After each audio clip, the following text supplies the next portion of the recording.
welcome you to another Intel Historical Perspectives event. Our first one was held last year, focused on the 4004, introduced in 1971, truly another watershed event for Intel Corporation.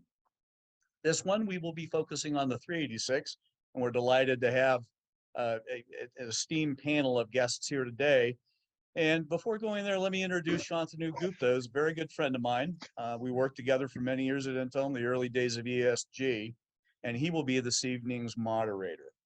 Shantanu is currently the CEO of Cascade Systems Technology. Cascade is a 34-year-old manufacturing services company in the Hillsborough area.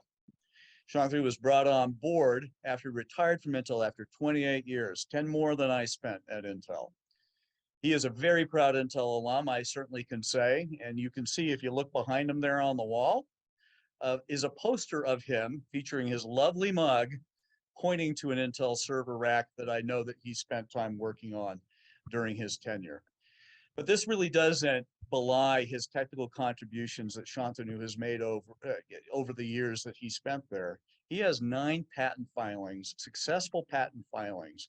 And in fact, a little fun story, Shantanu, those 9 framed pictures he had, he used that as a justification to me to get the biggest cubicle wall that he could get so that he could show off his successful patents. That's after we moved to Cordell Oaks. But one last comment about Shantanu, and then I'm passing it off to him. This is a quote from him that I always remember. And the quote goes, "It's not just what we make, it is what we make possible." And this 386 story, historical perspectives that you're going to hear, is a beautiful example of that. And without much further ado, Shantanu, my dear friend, please take it away. Thank you, James, for that introduction. And it's my pleasure to host this panel with our 4 esteemed distinguished guests. These are the leaders who led the development of the 8386 microprocessor, also known as the 386, a piece of silicon that became part of history and created the PC revolution and brought PCs to mass market. As we know, back in 1982, when this project was conceived, PC was still an infant, still finding its place in the market, and expensive at $20,000 or more. And Intel was a young company then, about 14 years old and about 5,000 employees.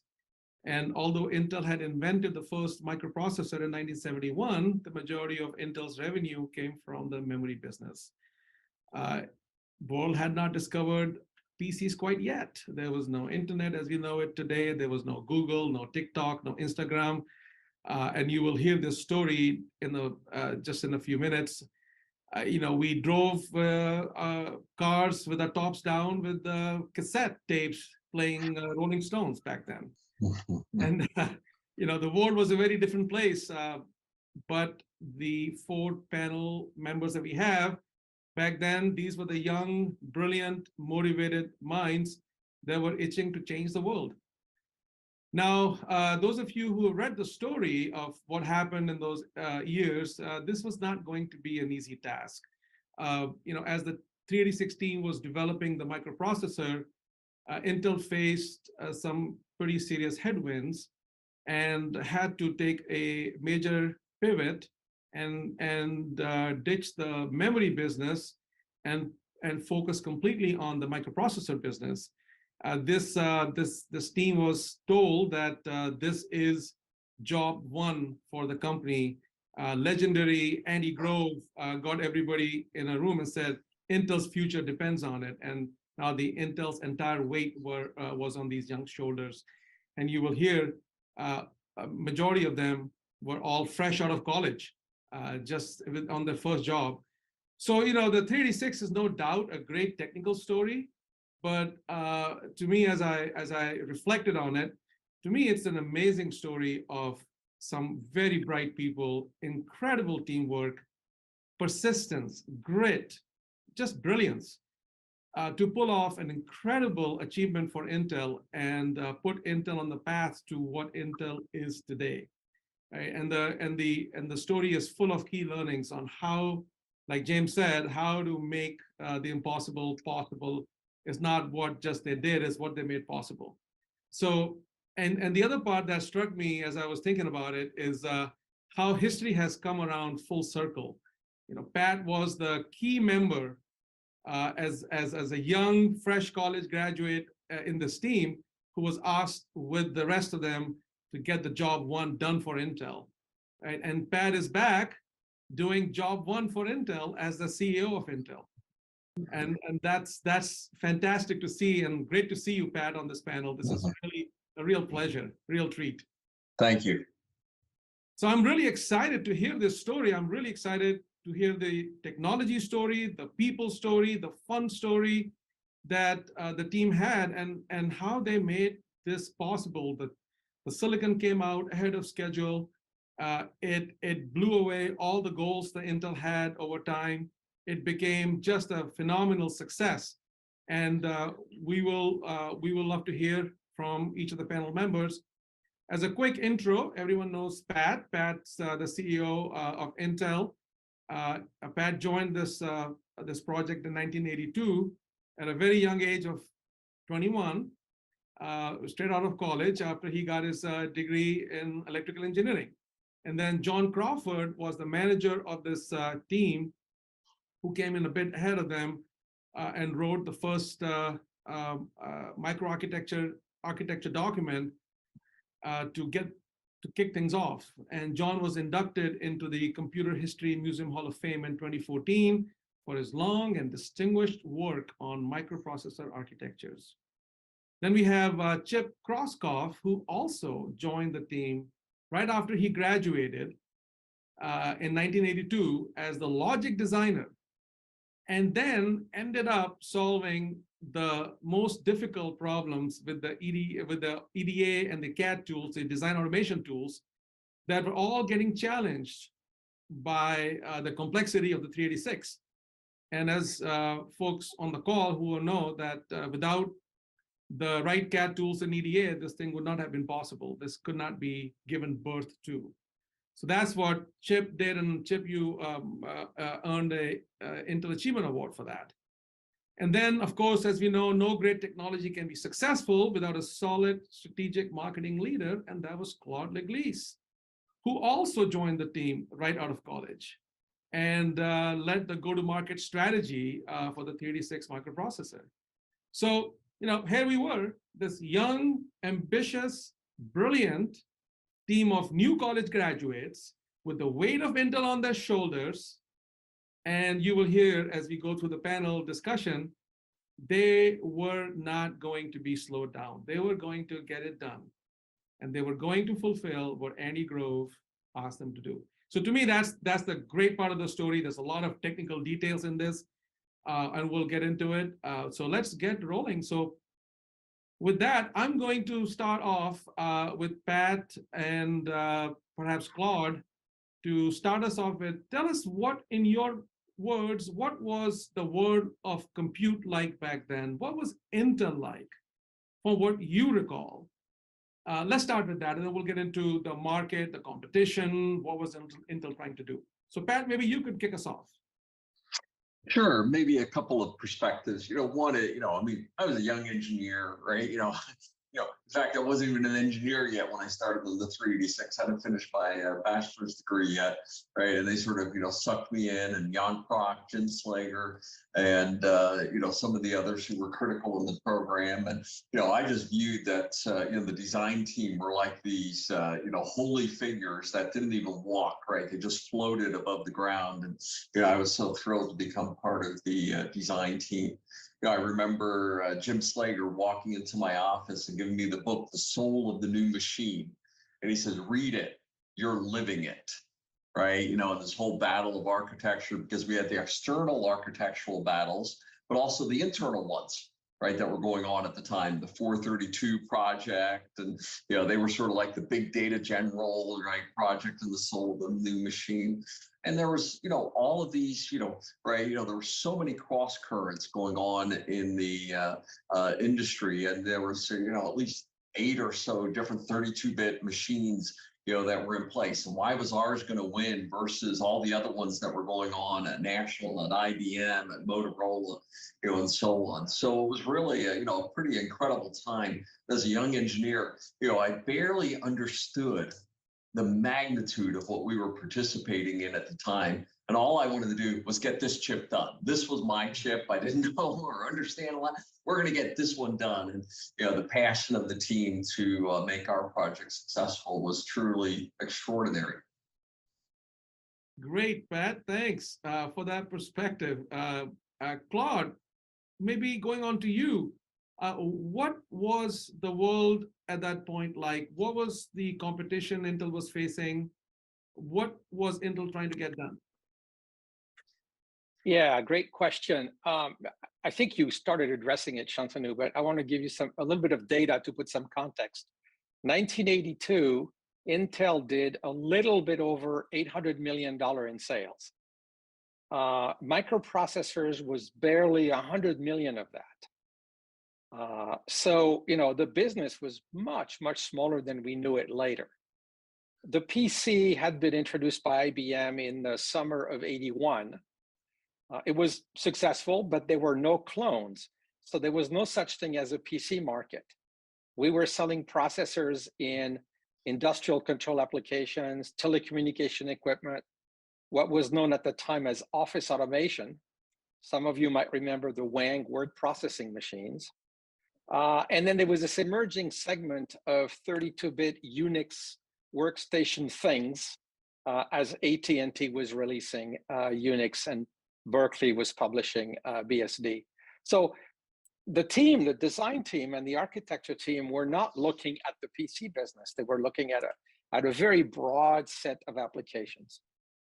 As far as competition, well, we had just announced the 286, which I'm going to try to be polite, was not received with great applause. You will hear more about its architectural quirks later on, but it was not very successful in some of these markets. Yeah, we're still carrying some of that cruft and crap with us. So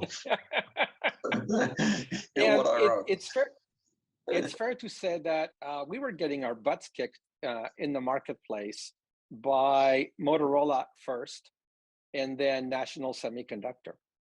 The PC-AT came out in 1984, and that kind of sort of got some life into the 286.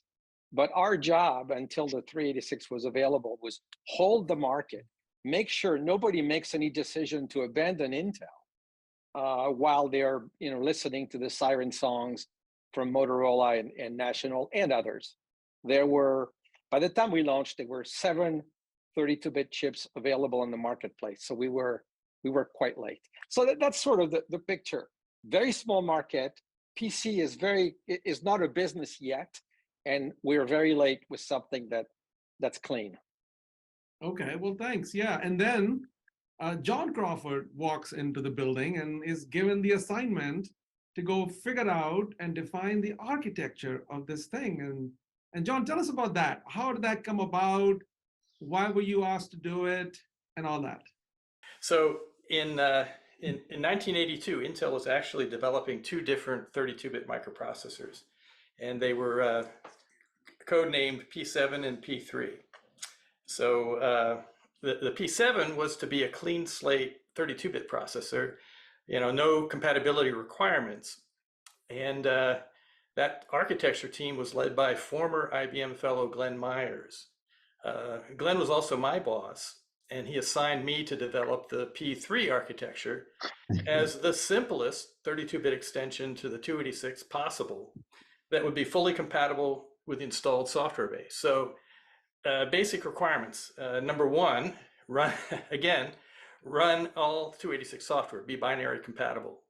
Number 2, stretch the integer registers to 32 bits and corresponding stretch all the operations to 32 bits.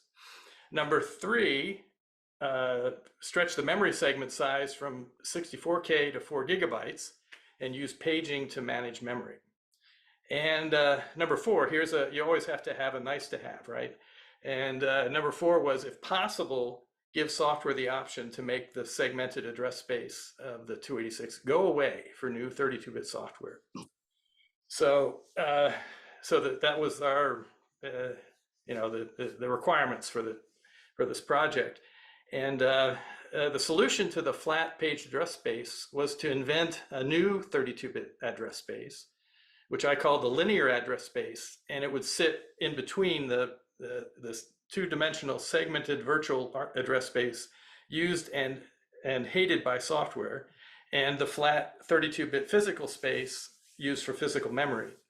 So the idea was you would translate the two-dimensional virtual space, a segment part and an offset within that segment, translate that to a flat 32-bit linear address space, and then use paging to identify the actual physical address.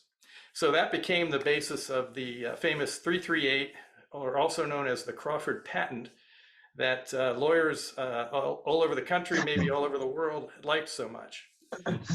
Made them a lot of money, I guess, on both sides. So, this memory management architecture satisfied both number 3 and number 4. It was possible to set up the 286 legacy segment protection in a way that made segments go away for applications. So with that was the biggest issue with the instruction set. So there was no more crippling 64K segment limit. So we got rid of that. But then the next thing, as the architect, I recognized that wasn't the only serious software problem with the previous products. And because I had spent 4+ years developing software for 8086 and 286 products, I was intimately familiar with that. So the next thing that loomed on the hit list there was the register restrictions for address formation. So back on the 286, 86, you only had 8 registers to start with, which was less than I think any other chip, and only 2 of the 8 registers could be used as a base address in addressing memory, and only 2 different ones could be an index register if you wanted to do some kind of a base plus index addressing. So scratching my head and searching through the bits, I was able to add a 1 byte to the 32-bit instructions that reference memory, and that would allow any of the 8 registers to be used as a base, any as a scaled index register. So that I thought that was great. I thought this is fabulous. This would be a good way to resolve yet another big issue. But when I took the proposal for this to my boss, Glenn Myers, he vetoed it. He said it was too complicated and it was beyond the scope of the charter, which was the simplest 32-bit extension possible that would be compatible.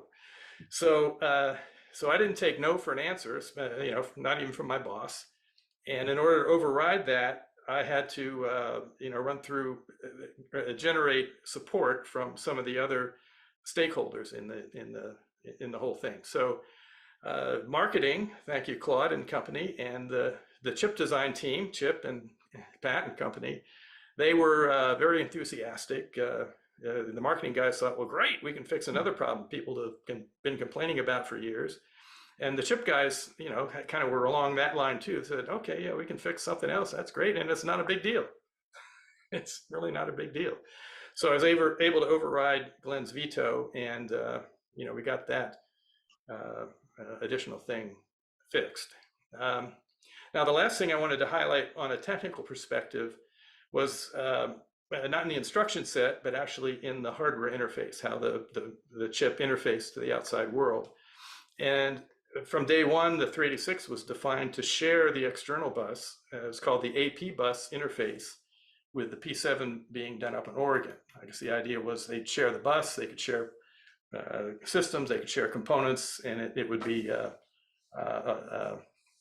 great thing. Now, the problem was, just like the P7, it had no constraints, no compatibility constraints, and it was really intended to be a very ambitious product, and the bus was had to be very ambitious to support some of the the objectives of that part. So consequently, it was complicated. It grew in size, kept growing in size, and the schedule kept slipping.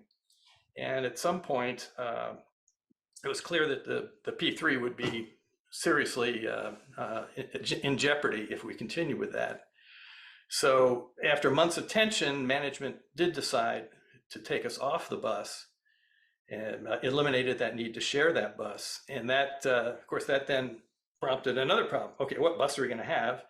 But fortunately, we had the services of one of the 286 engineers, Dave Veneer, was available and jumped onto the effort. So he defined and implemented a 32-bit extension of the 286 bus in record time and got us, we got it in time to meet some kind of schedule. And I guess with one additional tweak, another key thing was maybe we'll talk about this later, but at some point we had a very small unshipped cache, but due to space and schedule constraints, plus the fact that it was too small to do any good, other than maybe heat the chip up, it was booted off. And Dave also made some tweaks to the bus to support a 2-clock off-chip cache access if you had some fast SRAM memory off the chip. So that was kind of some of the key technical decisions about the instruction set and the external architecture I wanted to toss out there. So let me pass the mic back. Yeah, John, as I was going to add to your story about Veneer. One of the benefits of the bus he designed is that all of a sudden we were compatible with all the existing peripherals, DMA controller, IO controller, et cetera, et cetera. So the 386 could tap into all of the other chips that Intel already had, and the software went with it. Now, John, as I listen to you, we were able then to build systems very quickly. With the 386, we were able to connect all. Basically, at one point we had a socket that would translate the 386 bus to 286 bus signals, and that let us get some systems up, test systems up, and that was great for testing and demos and such. And so, John, as I listen to you, the getting off the bus was the best thing that happened to the project, so you could get on a new bus. And it was either get off the bus or they'd throw us under the bus or something. Yeah. and the irony is, I think John highlighted something that I think is worth teasing out a little bit, this need for compatibility, because there was the obvious compatibility. We had to run all the software, but then we even had to be bug for bug compatible. And that extended even to undefined things in the chip. So I remember having to deal with some flag bits that I was controlling of. So I'm Chip Krauskopf, and I joined the team to fix the segmentation unit that everybody hated. So I think it was kind of like I was the Mikey, he'll do it, you let him deal with that problem. So I had responsibility for implementing the segmentation unit and extending that to the full 32 bits. And somewhere in there, I had some flag bits that had to be set because something fed into the flags register. And John drilled into me the importance of this compatibility, because even when software was poorly written and didn't properly look at flags that they just wanted to look at, but looked at the whole register, including bits that may be undefined, we had to be undefined the same way. And it struck me then as a 22-year-old engineer, like this software compatibility thing is a big deal. And wow, that's a huge market opportunity for us. So, just one of those things one learns that is never taught in college. And speaking of taught in college, John, I mean, you came with a background in software. And that was actually, as I think about it, was actually a good coincidence, because that drove a conviction in you that drove some of the decisions you talked about that would benefit the software developers, what the compiler writers and the software developers would want. Right. And that's what, I mean, at that point, I don't know if you knew that the PC business was going to become as big as it did. As Claude said, this was being designed for multiple markets, but you had a conviction, and you even taught yourself about chip design from watching Stanford classes, right? Right. Yeah, I took what were online classes back then were actually, of course, there was no online, but it was a TV class, and Intel had set up a conference room with a TV connection to Stanford, which I took advantage of. and actually took a VLSI course using the classic Mead and Conway text. I had to go out and buy a set of red and green and blue and whatever else colored pencils to do that. And that gave me a little bit of an idea what you guys were up to. Thank you, Claude. And yeah, so that was. I took that class live. Okay. Well, Pat was also at class at that point, I would imagine, at Stanford, taking the same classes, right, Pat? Indeed. And it was this, I was on the design team. At the same time, I was learning to be a designer. One of the only reasons the design team wanted me was because I was a bit of a Unix hack. So, they hired me, and QA wanted me to create built-in self-tests on the 386. So QA kept paying for part of my salary because the 386 design team was cheap. But they only wanted me to be the Unix sysadmin, and I didn't know how to design chips because I was still taking classes at Santa Clara and then at Stanford. So it worked out for everybody in a pretty good way.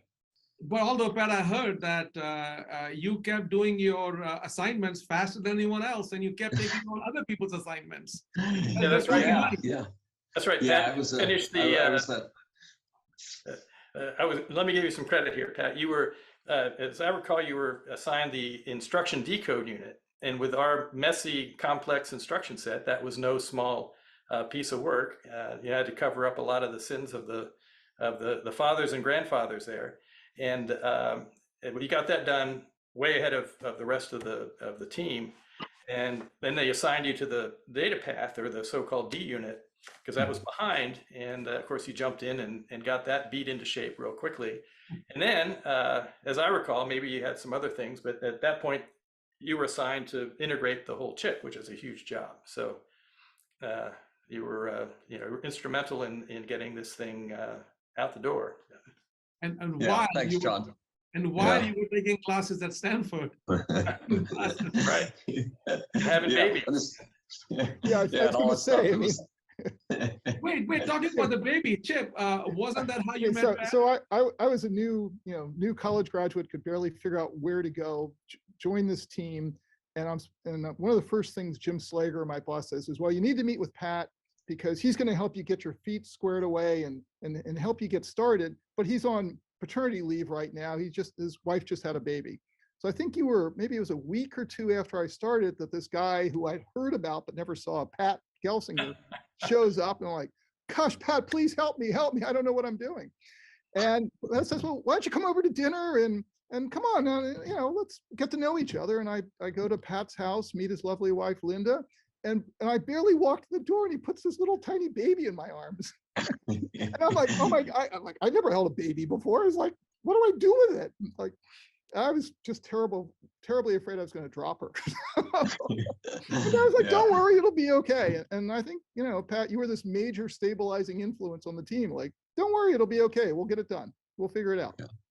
That's right. Yeah, such good memories. And, it was an extraordinary team in that sense. That the competition with the 432 P7, the external competition that we were facing, all of the internal, lack of resources, computing, and so on. And we're supposed to be this dumb, simple, compatible chip that nobody believed in at the time. So it brought extraordinary team cohesion that I think in many ways the stronger the internal and the external competition is, the greater the team cohesion can emerge to accomplish something that truly ended up being, extraordinary at the time. Well, and I think to your point, Pat, we had to keep overcoming completely unforeseen obstacles. We broke all the CAD tools. We needed a bigger address space when we tried to tape out the chip than IBM would support. We were running an unsupported operating system, UTS from Amdahl, on an IBM hardware that the IT department didn't even want us to do.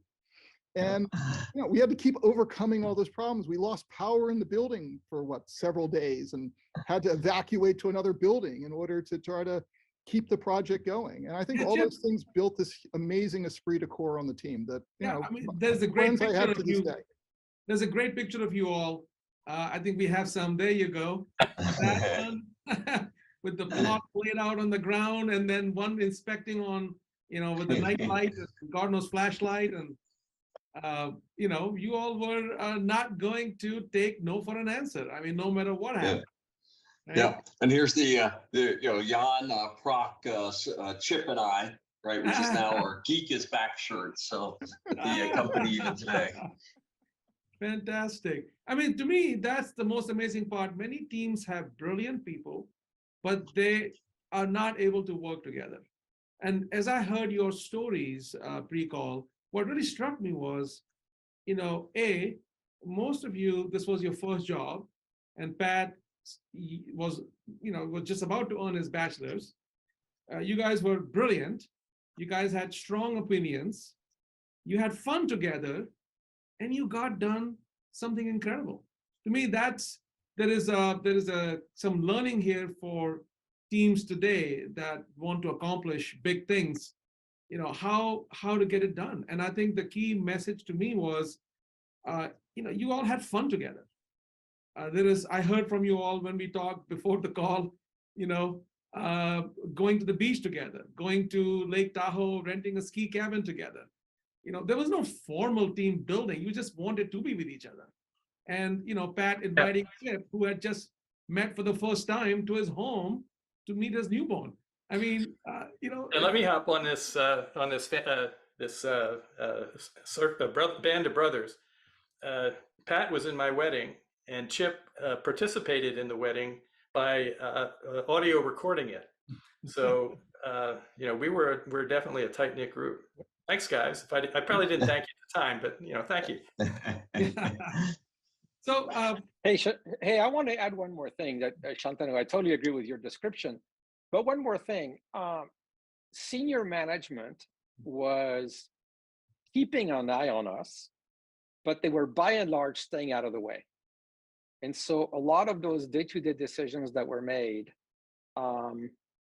they looked at it. I'm thinking Ken Fine, who was the general manager of the operation, Dave House, Andy Grove, they kept an eye on us, but they were not interfering.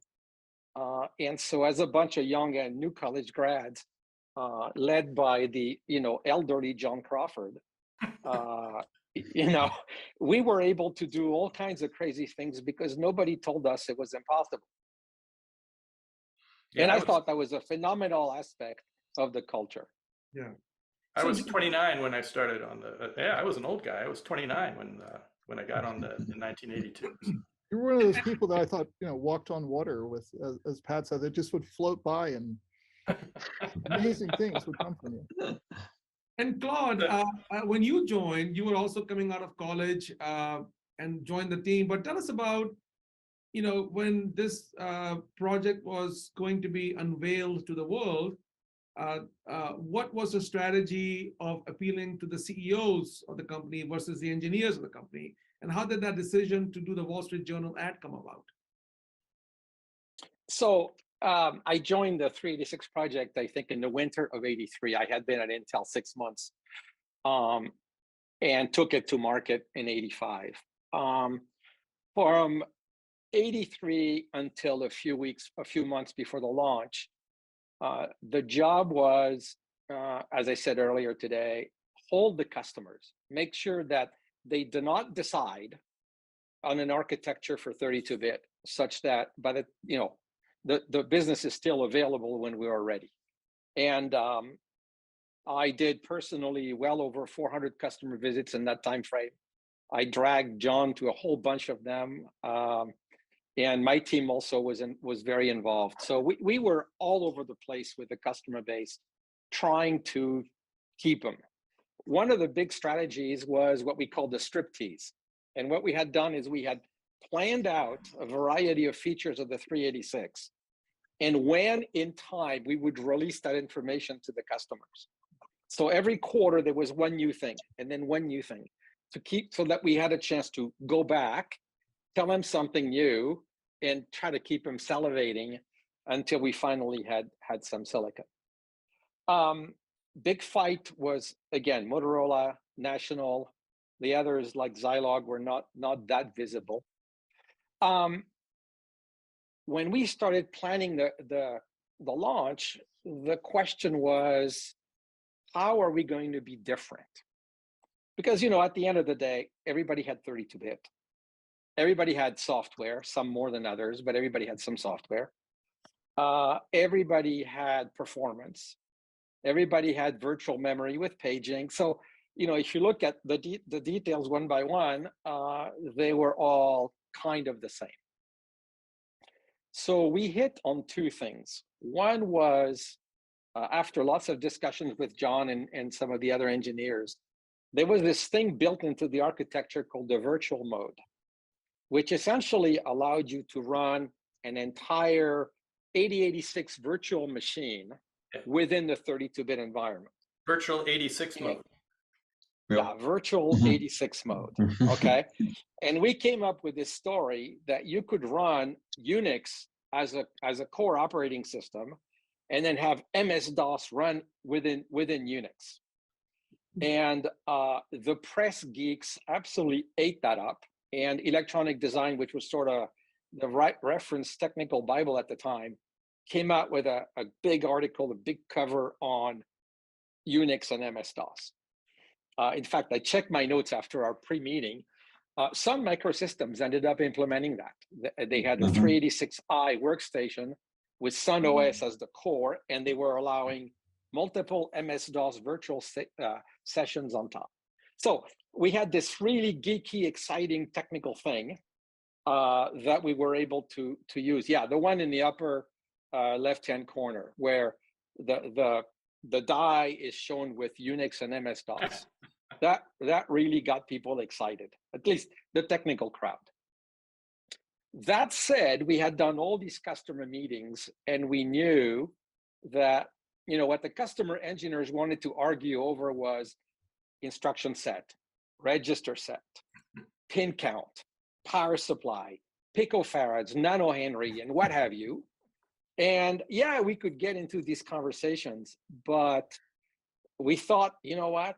We've got to take this conversation to a different level. We have to take it to CEOs and executives, and we have to make the CEOs and the executives of our customers involved in that decision.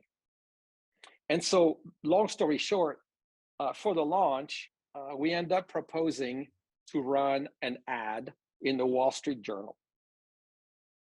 At the time when you did a marketing plan for microprocessors, the budget was $125K for advertising.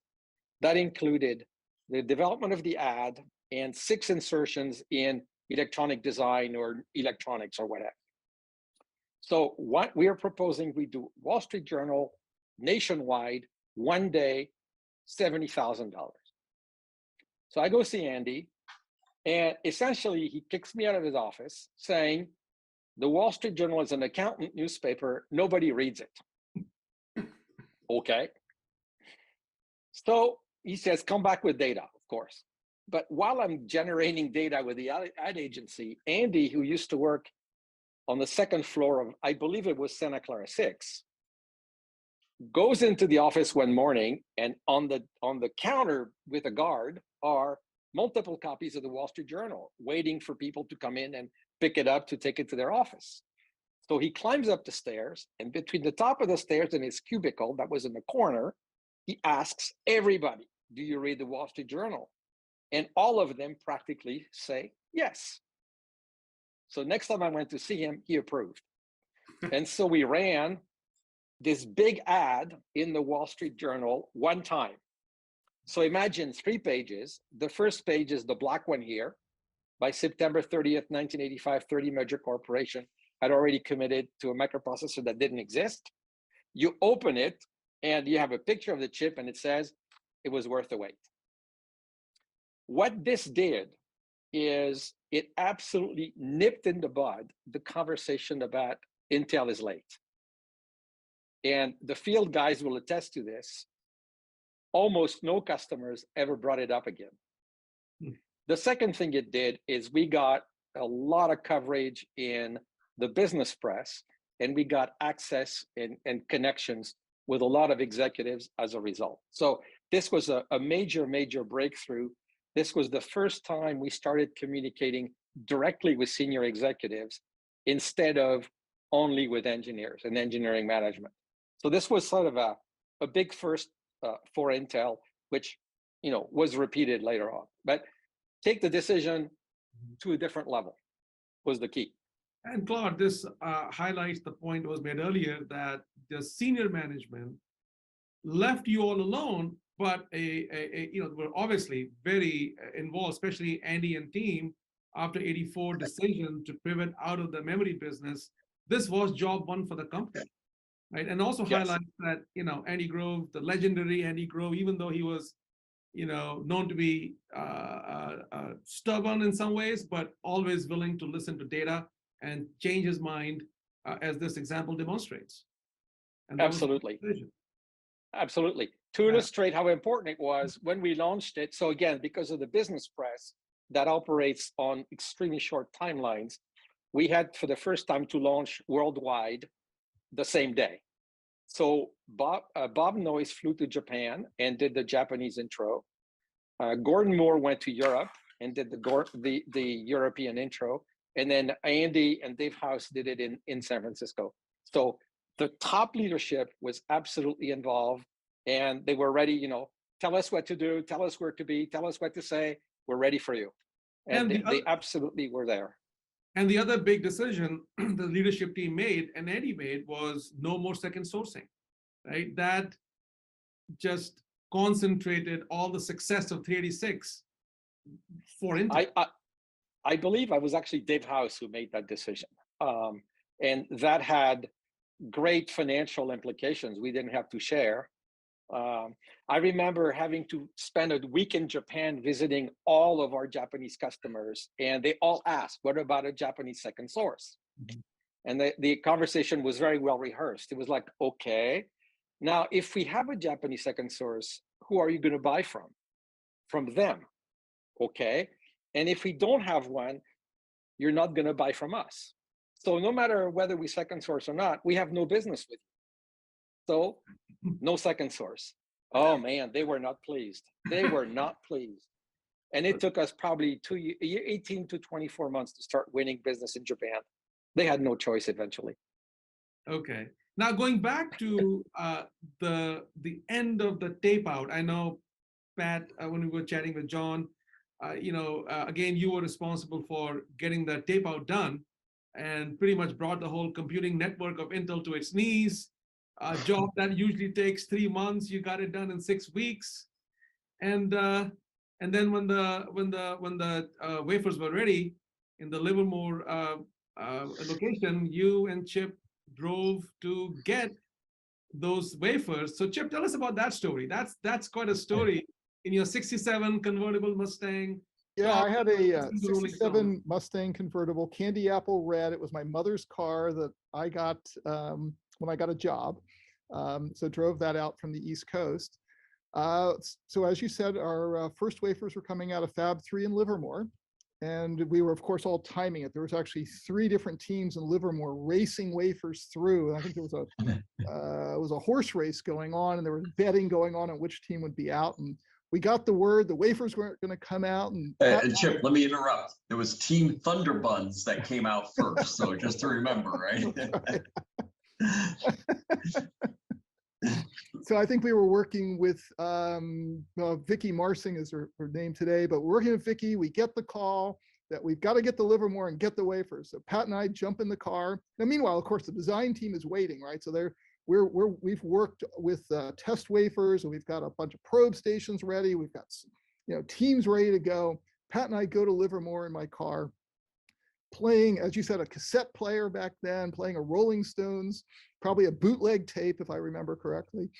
And we get there, we get the wafers, and we're so excited. At this point, it's like, okay, this is serious. It's like, forget holding, I mean, the only thing equivalent was holding Pat's daughter. I think it was, we were so scared. So now instead of, so now the top goes up, the radio goes off, and we're super serious driving back to Santa Clara 4. And we get out of the car, and I think, Pat, you were carrying those wafers up the stairs into the lab. The team is there, and Pat trips, and the wafers go splattering across the floor. And Jan Prock, please God, Jan Prock, lovely man, wonderful man, circuit designer. He almost has a heart attack. then and there. Seriously. I mean, almost had a heart attack. Gene Hill, who was our overall design manager, he had seen this before on the 286, and he's like, those guys did it again. It was a bunch of fake wafers. We didn't drop the real wafers. They were perfectly safe, hidden in the back. And then we started testing the real chips. And very soon we got it to do, I think within that same night, Pat, didn't we get to do no op halt? We found our first couple of die that showed some basic functionality. That first sometime before the sun rose. Yep. Yeah. But we had a lot of fun. It was the hardest I ever worked and probably the most fun I ever had. It was an amazing time. I'd like to toss out, I guess, a little before that time frame. I went into my office in August of '85, and lo and behold, there's a big box sitting in my office, and it's from the Paris sales office of all things. And I open it up. It's a case of Veuve Clicquot champagne. So with a very nice note saying, thanks to you and the engineering team for getting the 386 done. Please share this with the engineering team, the development team, but don't give any to the marketing folks. So sorry, Claude. So that was, that was the only time, of course, it was against company policy to have liquor in the office, of course. But we did enjoy the champagne offsite, and it was one of the few times I actually got some positive vibes from the field. Usually they're very critical. They tended to wad up all of the complaints they get from customers and pack them down and concentrate them and then throw them in our face when we show up. So this was a nice, very pleasant and a very great surprise, and it showed the enthusiasm out in the field for the product at that time. So thanks to the Paris sales office for that. Yeah, and the product was launched actually ahead of schedule. It worked the first time it was demonstrated, right? I think Claude has a comment on that. The products come out always ahead of schedule. Now, the schedule was set the week before, but which schedule are we talking about? If you look back, I told you when it started, we were probably 2 or 3 quarters late, right, Claude? Yeah. We were very late, but the thing that was very amazing, connecting to what Chip and Pat were talking about, the day of the launch, Dave House demonstrated some software running on the chip and displaying on the screen behind them. So it was a little kludge card to make it plug into a PCAT, but that was unheard of. I mean, we would launch chips with no silicon. The old marketing story, right? You must always tell the truth on time if you can, ahead of time if you must. We were actually showing this thing working, so that was quite phenomenal. Well, we had a phenomenal debug team that pulled that together. Ken Shoemaker et al. Making the chip say "Hello World." It was actually talking out on the internet, I think the same day we launched it, and that was pretty amazing. Yeah, and speaking of Ken, I know there were many others involved in this incredible, the whole team. I mean, I know you, 4 of you are here who were the leaders of that team, but I'm sure there are many others maybe on the call right now listening to this conversation and had a huge role to play, right? So absolutely. Right, and and then as 386 moved forward, it became such a success that it ended up in the Museum of Modern Art, the chip layout. There's a great picture of John and family standing in front. It was considered like a work of art, the chip design. And I know we got to go to the Chicago opening of that, and there's my daughter showing her reverence for the product, and my young family back in that must have been 1987, 88, something like that. Yeah, so that's that it did really put not only PCs on the map, it really put Intel back in the game, out of the memory business, in the microprocessors, and that legacy continues even today, right? It just, as we moved into 95, internet, Netscape, cloud. I mean, right now, Pat's back, going back full circle in history, right? There, Pat, you were in 83, making the impossible possible. And you are doing it again, making the impossible possible. And that's the DNA of the company, right? That's what this is about. To me, there were great trade-offs, John and Chip and Pat, and you guys made. Claude, you directed the strategic marketing, brought Compact to the table.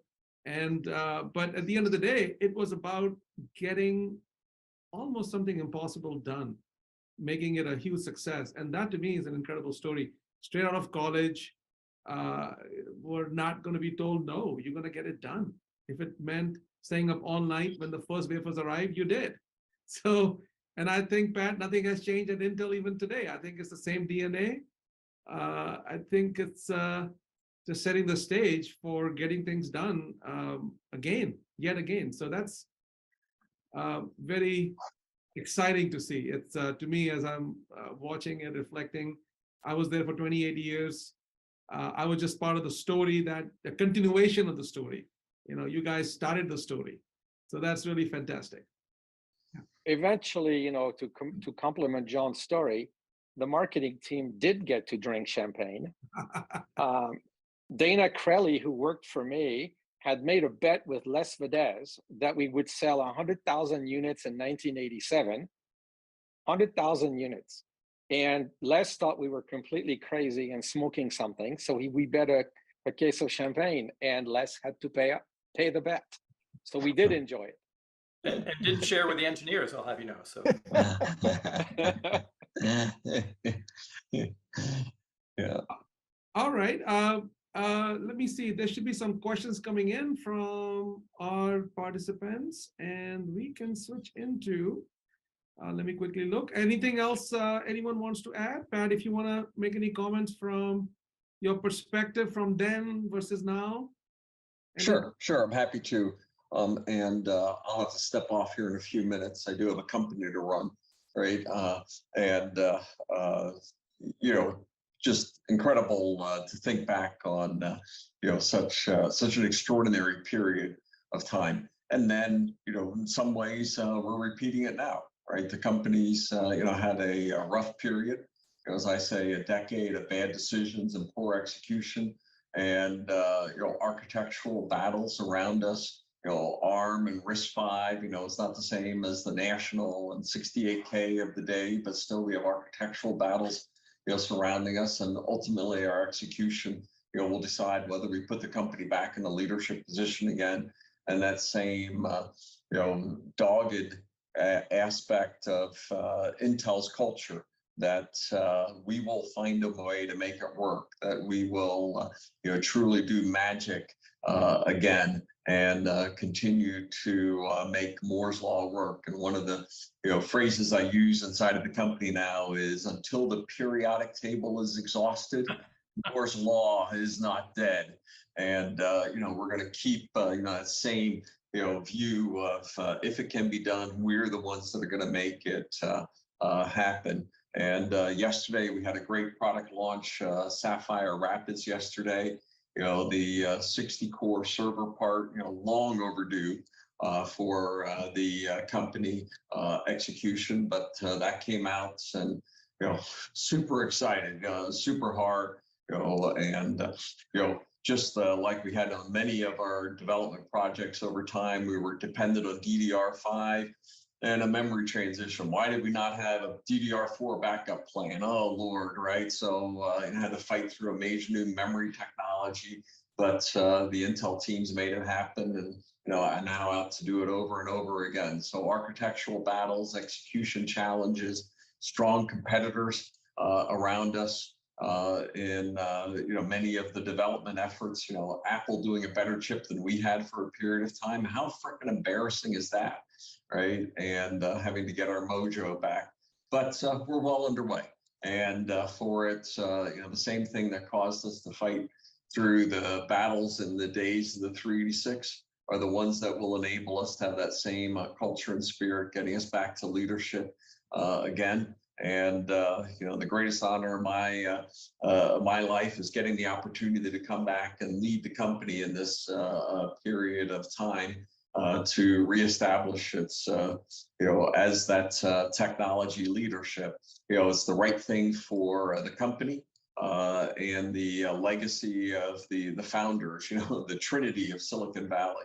The right thing for our industry and the right thing for our nation. So, great privilege to do it. And of course, joining a memory lane trip with Chip, who lives just down the hill from me here, right? And John, who I got to be in his wedding, and Claude and many of the others. These are great memories that truly I want to be honoring as we build the new memories today of our success into the future. So thanks all for letting me join for a little bit, and sure appreciate everybody as part of the Intel Alumni Network. And I want to make every one of you proud of what you did yet again. So thank you. Thank you, Pat. Thank you for joining us. Really fantastic to have you. See you again. And yeah, no doubt, we wish you all the best. And this group, everybody on the call is right behind you, rooting for you, rooting for Intel, and just cheering you on. We know you, I know you will, and we know you will. And you have, and you will. Right, so great. Thank you. Thank you, Pat. Jumping into some Q&As. We had quite a few Q&As come in. Let me just pick one. What logic process technology was the 386 CPU introduced with? And what was the die yield? P446. What was that, Chip? P446. P44. And what was the die yield initially? Low. About zero, huh? How many wafers per die? Yeah.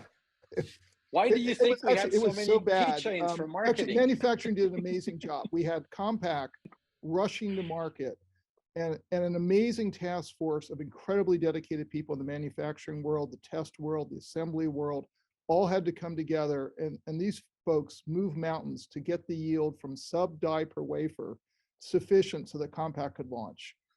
Claude will remember the year, but they busted their butt. I mean, burn-in was a nightmare. Everything was a nightmare. It was the biggest chip Intel had ever made. It was a key decision we made because we were so late. We had to get to market as soon as possible. So we literally figured out how to make the biggest chip that would fit in the stepper and the reticle. And then we just filled the chip with transistors, essentially. In the old days, things would be much more handcrafted and compacted. We didn't do that originally on the 386. We said for time to market, we're going to be big, be sloppy, but get out there. But as a result, the manufacturing was really hard. And the manufacturing folks just did an amazing job to be able to get enough parts to get our customers to market. All right. And then you mentioned burn-in. It was also the issue of testing. If you remember, the Teradyne were like $1 million a piece. And a big issue was reduce the test time so we didn't have to buy so many testers. So Chip, speaking of the process, there's a question from Steve Smith. Can you describe the revolutionary two-level metallization CMOS process that you used to implement the 386? I think you just did a good job, Steve. Thank you.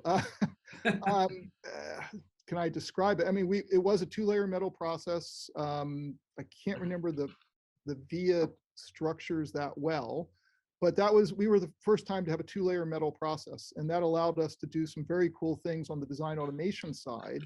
Again, in order to get to market faster, and very consciously, we didn't draw all the transistors. We started using a process called place and route with standard cells. It was a technology that was evolving out of the ASIC world. There was actually some computers in Arizona and a team in Arizona that had a license to software to do the standard cell place and route. I hacked onto their machine, got the software, brought it onto our environment, and started using it because basically I was kind of lazy. I didn't want to have to like draw all these transistors myself. I wanted to find a way to speed it up. And in doing so, I got in a lot of trouble from Steve Nachsheim, and then it just went away.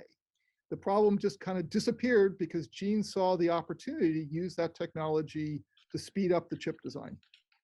So Steve, I'm not sure I quite answered your question, but we were certainly using all the tricks we could think of to get the design done as quickly as possible. All right, thanks, Chip. Claude, this one is for you. A question or a comment and a question from Alan Hamilton. Maybe to make a comment on the Crush program and the influence it had in the success of the 386 and the importance of IBM, what role IBM played, and I think there's a compact piece to it tied to it. So you could comment on that, that'd be great. As I recall, Crush was over by the time we started the 386. It was really a big design win effort for 886, 8088, 286, 186. It was done. I joined in the summer of 82 and it was finished. So it really had no bearing on that. We had another technical program called Checkmate later on, again, to push the 286.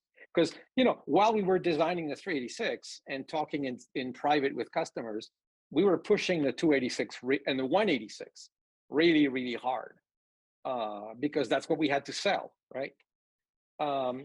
So you don't want to forget that. Now, IBM launched a PC-AT based on the 286 in the summer of 84. So a little over a year before the 386 was ready. They had reversed engineered the 286 in their Manassas operation. And, we had a 6 megahertz, 8 megahertz, a 10 megahertz 286. They had extended that roadmap to 12, 14, 16, 18, 20 ad nauseum. And they were going to have 286 based machines, from then until the cows came home. John, I'm sure will remember this. They told us that since mainframes did not have 32-bit of addressing, by and large, it was clearly self-evident that PCs and desktops did not need that. So would you please go away? So it became clear fairly, even though everybody at Intel was trying to change their mind, it became clear they were not going to lead. And so we started pushing hard on Compact, which by then had launched clones and seemed like they were going to be successful, and basically presented the 386 as a strategic opportunity for them to take the lead. So again, it was not about bits and bytes, about, look, guys, this is your chance to become the new king of the hill. And they latched on it. And as Chip said, they wanted to go to market and we had to deliver the parts.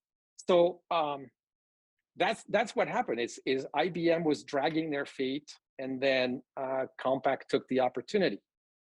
As an aside, when we launched the 486, history repeated itself. Compact dragged their feet, and Dell became the launch customer. So once the prince has become the king, he doesn't want to be creating a revolution anymore, right?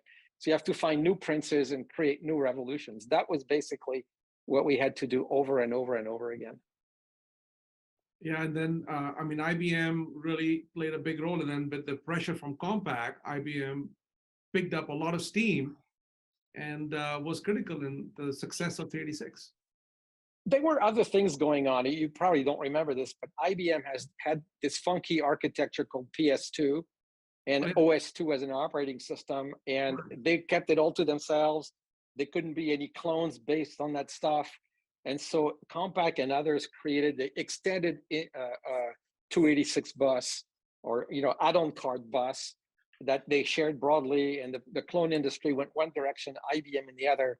IBM lost a lot of market share in that era. Yeah.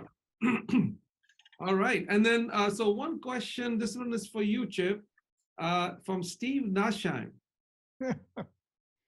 I thought you would remember that. Question is, care to comment on the place of corporate CAD in helping to get the 386 launched? Thank you, Steve. Boy, ultimately, corporate CAD was absolutely critical. It was all the tools we used for the design automation, for the tape out, and the rest of it. We absolutely had some friction. I think this is what Steve is getting at. I think there were times where Pat and I would come storming across from one side of Santa Clara Ford to the other where the corporate CAD folks were, because some tool had broken, something didn't work, and we would be just raising holy hell that you have to fix this, we're job one. I mean, and that was the, you know, as a young engineer, you're told you're doing the most important project in the company. We got arrogant. We were horrible people. We were nasty. We were demanding, and we were beating everybody else up to kowtow to our needs. And you know, I'm not proud of that. But ultimately, we built a phenomenal working relationship, and we developed technologies around this place and route. I worked with engineers or an Intel researcher at Berkeley.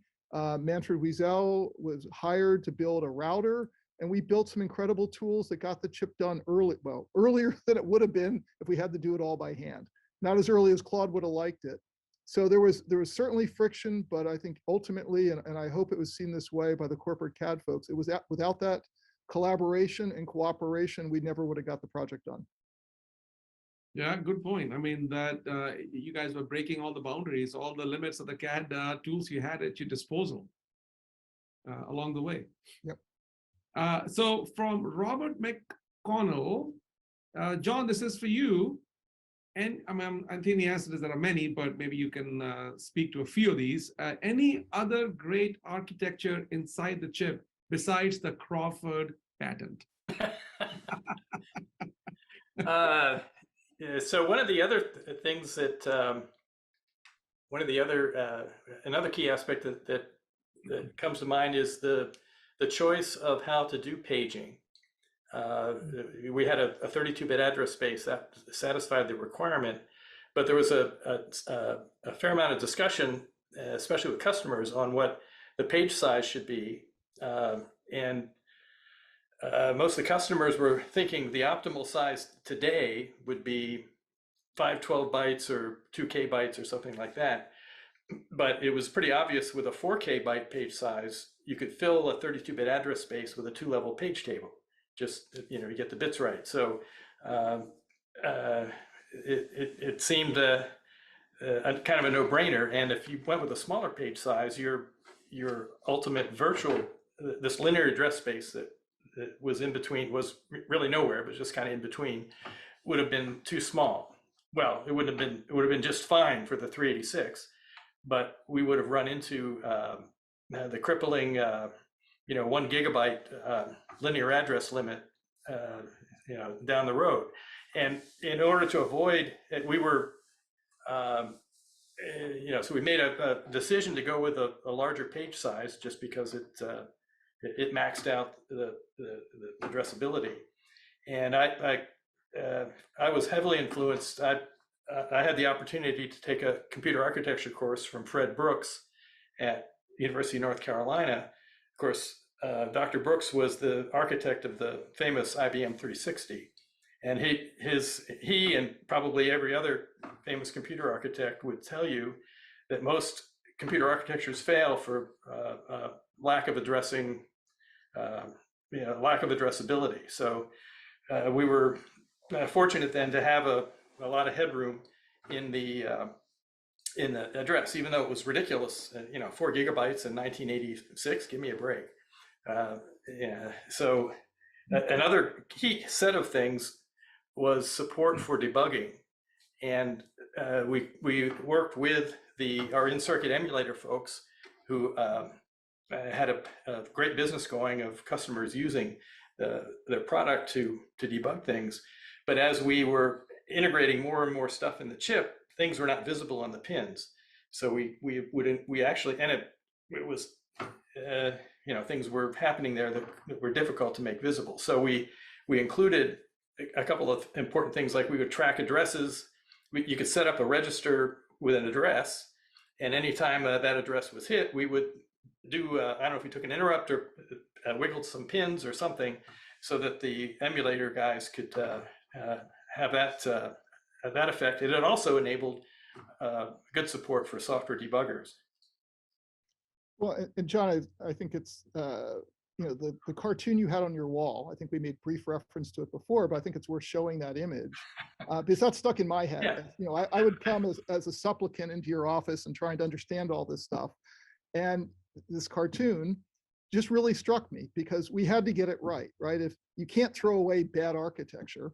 And I think that was, those details we sweated. I remember those breakpoint registers really well because I had to pull the pin. And you were so emphatic that we have to stop and have the exact state of the machine kept, and then be able to start up again from there, which was really hard. But I think we made that work, and ultimately your insights of how to help software development really paid off, as then so much software got written around the 386 architecture. Yeah. So if you could show that poster again, I'd like to. That just appeared in my office. It was on my chair. I come into work, and I talked earlier about the case of champagne. Well, that was a positive thing. This was a little more head scratching. So was this a comment that I'm, someone's disapproving of what's going on, or is this just a warning to, keep your act together or be careful? But to this day, I don't know who placed it there. So I'm appealing to the group of alumni here. Please, let me know, identify. Who has it? I'd like to know and give credit to whoever did drop this in my office. Well, and to your credit, you put it up on your wall. Yeah. So, John, again, this comes back to a key decision or rather differentiation for the team. I mean, you guys were led by a couple of things like software compatibility, backwards compatibility, designing a chip from a perspective of a software developer, right? Versus what, for example, Apple did with the Mac, a closed system, or what some other people were doing, even our internal 432, the P7, right? We're going to design the world's best chip that will not be backwards compatible, right? And at the end, what made history and what created the legacy is exactly what you guys just said. Software, designed with software in mind, software compatibility. And that's what allowed Claude to go sell millions of these things and win cases of champagne. So to me, that's the key learning that comes out of this is, back then, I think it was kind of a good fortune, John, that you came in with a strong background in compilers and software, and not necessarily a strong background in chip design, because you may have also come in and said, I want to design the world's most elegant silicon, and we're going to throw all this away.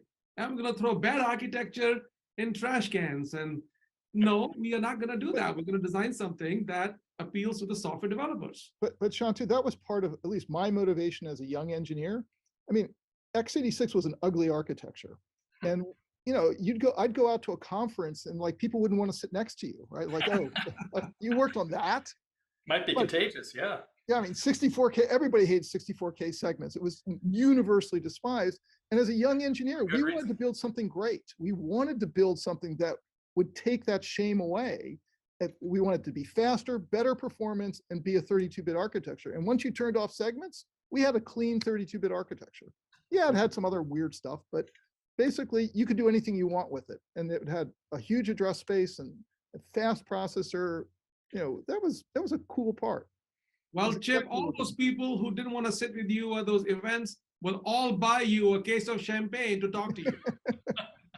Well, funny you say that. Literally a couple of years later, I was at a conference, standing in line, to get lunch or something, started a conversation with the guy behind me.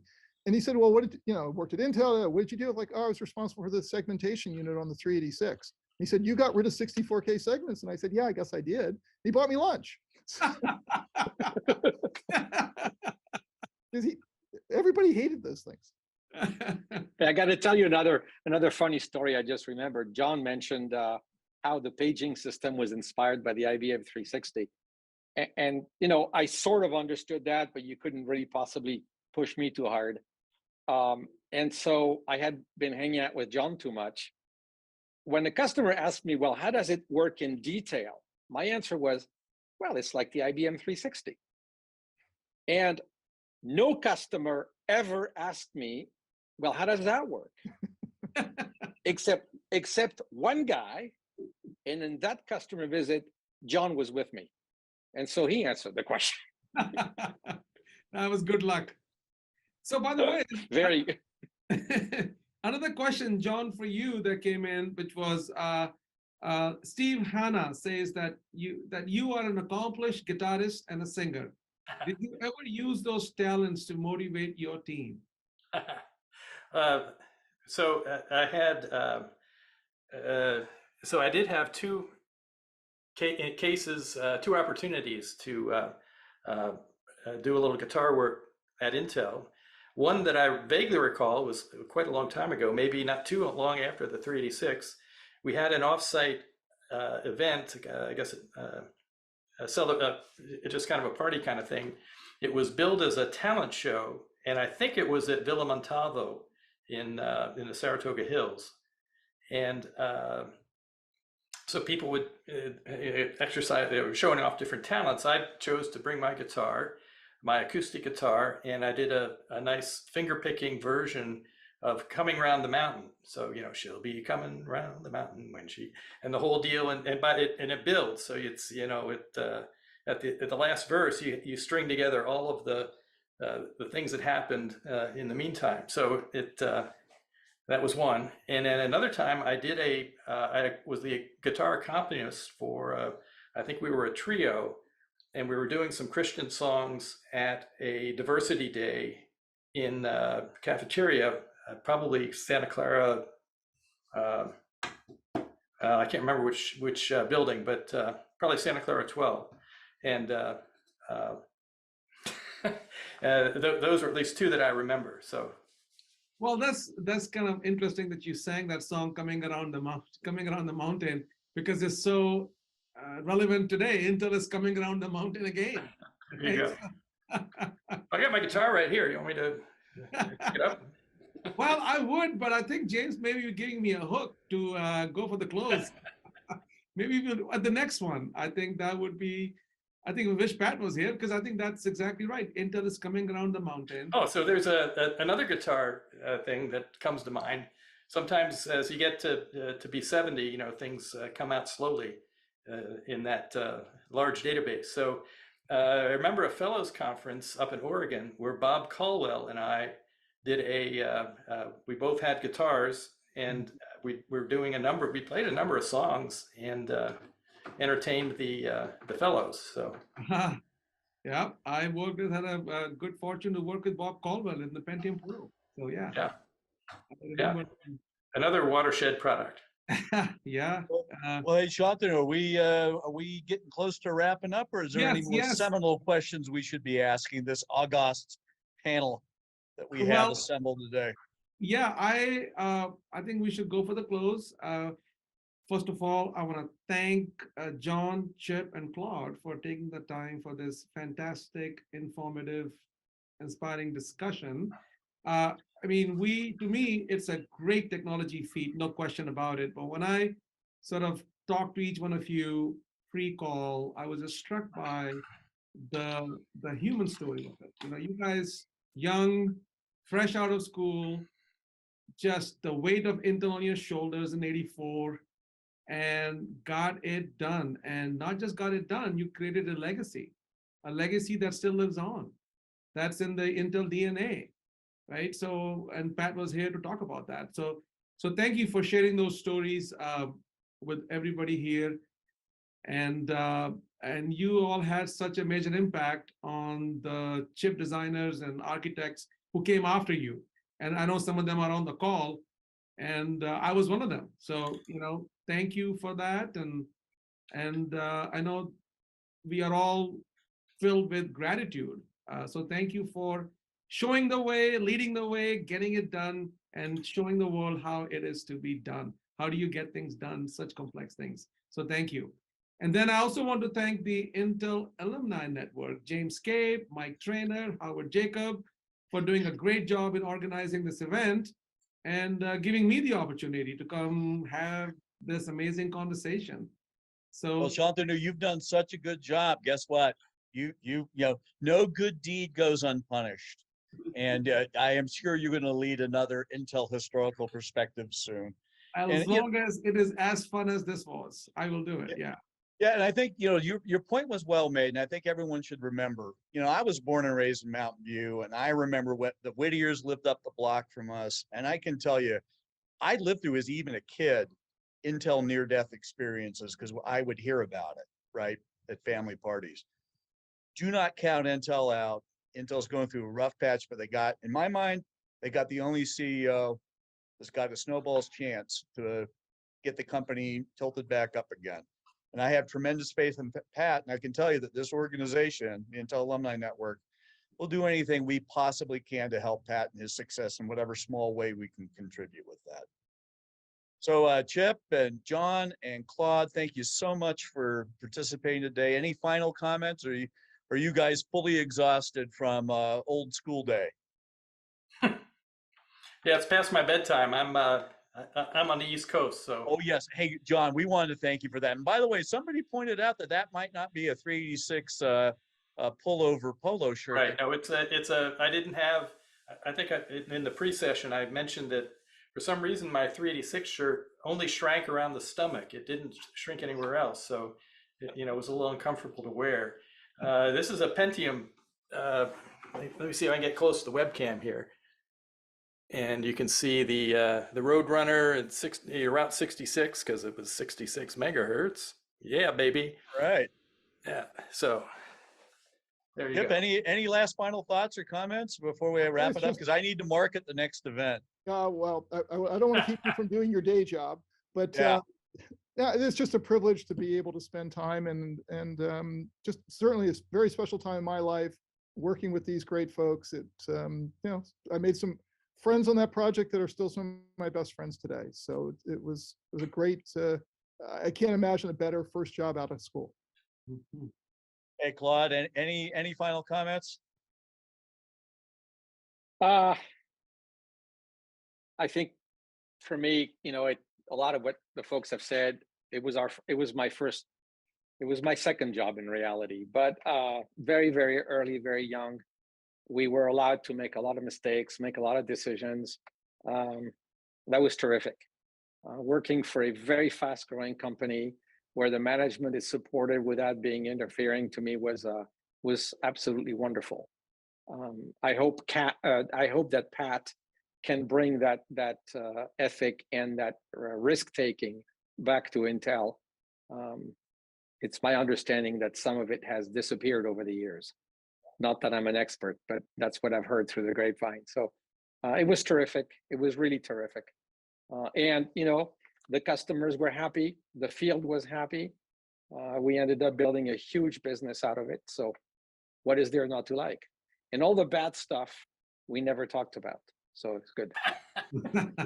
Well, I can tell you as an FSC with some really great FAEs like Chris Beetham and Gustavo Benedicti, I can tell you that 386 actually made me a lot of money, commission dollars. So thank you very much until the commission began to get cut in half with the 486 and then the Pentium. So thank you guys very much. You really have created something that's a watershed moment in computing. And I think, I'm a student of applied history, and I think what you guys did and what Intel Corporation did is going to be seen in 100 years as truly a seminal company, a seminal architecture platform. It's a big deal. So with that, thank you again to all our panelists. This will be posted in about a week or two up on the intelalumni.org event. God, it was marvelous to have Pat here. That was just such a treat, I think, for all of us who worked and know him and worked with him. Thank you very much. Have a great evening, guys, and thanks again. Bye-bye.